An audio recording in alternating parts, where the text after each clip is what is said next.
جسے تہذیب و تمدن کا ملک کہا جاتا ہے، آج سے 1400 برس پہلے اسی ملک یونان کی سرزمین کا یہ ماحول بنا ہوا تھا کہ جب کسی کے گھر کے اندر کوئی ضعیف و ناتواں کمزور بچی پیدا ہوا کرتی تھی، کوئی ضعیف و ناتواں کمزور بچی اس گھر میں جنم لیا کرتی تھی، اس بچی کو لے جا کر پہاڑ کی وادیوں سے ڈھکیل کر کے ہلاک کر دیا جاتا تھا۔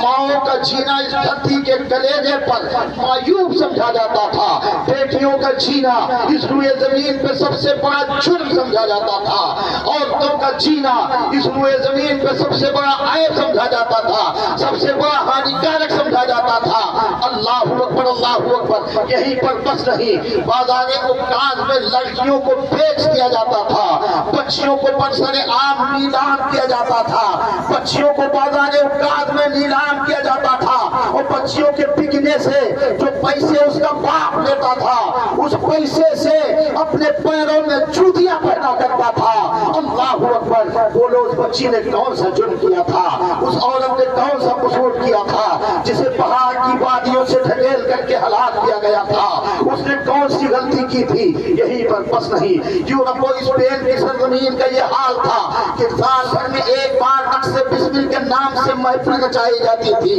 انسان کھڑے ہوتے ہیں، اس کے اندر بادشاہان وقت بیٹھے ہوئے ہیں، عمرائے زمانہ بیٹھے ہیں، سلاطین لوگ بیٹھے ہوئے ہیں، ایک جلاد کے ہاتھ میں تلوار ہے، بادشاہ وقت حکم دیتا ہے مجمع عام سے ایک بڑا اٹھ جا اور ناچنا شروع کر۔ ایک انسان ناچنے کے لیے کھڑا ہوتا ہے، اور ناچتے ناچتے جب وہ شباب کی منزل پہ ہوتا ہے، بادشاہ وقت حکم دیتا ہے اے جلاد اپنی تلوار کو نیام سے باہر کر، اور نیام سے تلوار باہر کرنے کے بعد اس ناچنے والے کی گردن کو کاٹ دے، اس ناچنے والے کی گردن کو کاٹ دے۔ جب اس ناچنے والے کی گردن کو کاٹا جاتا تھا، لوگ تالیاں بجا بجا کر تفریح محسوس کیا کرتے تھے، اسے ہنسی کا ذریعہ بنایا جاتا تھا، اسے کھیل لہو و لعب سمجھا جاتا تھا، کھیل کی منزلوں سے دو چار کیا جا رہا تھا انسان کو۔ اللہ اکبر، بولو اس ناچنے والے نے کون سا جرم کیا تھا؟ یہیں پر بس نہیں، آج جسے ہم اور آپ قدر متمدن کی سرزمین، عرب کی سرزمین کہتے ہیں، اس سرزمین کا یہ ماحول بنا ہوا تھا کہ جب کسی کے گھر کے اندر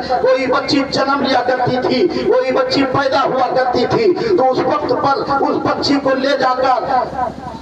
گڑھا کھود کر اس بچی کو زندہ درگور کر دیا جاتا تھا۔ اور سنو پیارے، اسی ملک یونان، اس ہندوستان کی سرزمین کا یہ ماحول بنا ہوا تھا کہ جب کسی عورت کا پتی اس کے جوانی کے عالم میں انتقال کر جاتا تھا، اس عورت کے سر کے بال کو موڑ دیا جاتا تھا، عورت کے سر کے بال کو موڑنے کے بعد اس عورت کو پتی کی چتا پر جلا کر ستی کیا جاتا تھا۔ بیواؤں کو ابھاگن کہا جا رہا تھا، بیواؤں کو ابھاگن کا درجہ دیا جا رہا تھا۔ بولو اس عورت کا کون سا جرم تھا؟ اس عورت کو زندہ جلایا جا رہا ہے، اس عورت نے کون سا جرم کیا ہے؟ اس بچی کو پہاڑ کی وادی سے ڈھکیل کر کے ہلاک کیا جا رہا ہے، اس بچی نے کون سا جرم کیا تھا؟ بچیوں کو مارا جا رہا ہے، انہوں نے کون سا جرم کیا تھا؟ اے لوگوں، جب اس وقت پر اس بچی کا کوئی جرم سمجھ میں تو نہیں آ رہا ہے، مگر ان بچیوں کو زندہ جلایا جاتا تھا، بچیوں کو زندہ گایا جاتا تھا۔ ضرورت تھی ایسے ماحول میں نیر تابہ کی، ضرورت تھی ایسے ماحول میں محسن کائنات کی، ضرورت تھی ایسے ماحول میں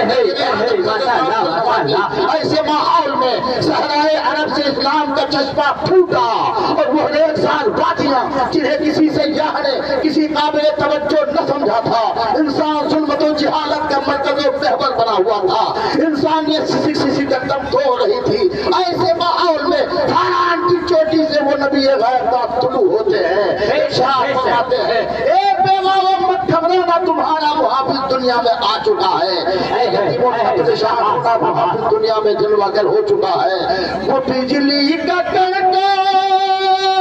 حیاست ہاتھی، عرب کی زمین جس نے ساری ہلا دی۔ بے شک، سبحان اللہ، ماشاء اللہ ماشاء اللہ، بہت ماشاء اللہ۔ اتر کر ہنا سے